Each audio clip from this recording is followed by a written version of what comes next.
What's the meaning of Cecil Day-Lewis?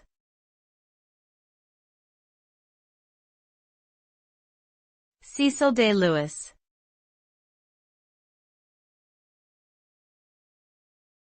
Cecil Day-Lewis.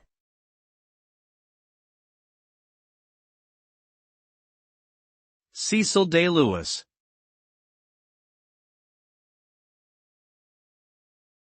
Cecil Day-Lewis.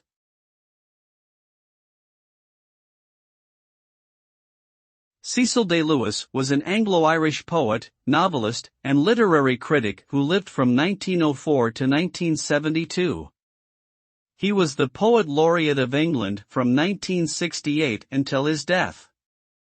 Day-Lewis is known for his lyric poetry, which often explores themes of nature, love, and loss, as well as his translations of Virgil's Aeneid and Dante's Divine Comedy.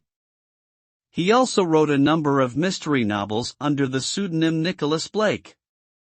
Day-Lewis was a prominent member of the literary establishment in mid-20th century Britain, and his work continues to be read and studied today.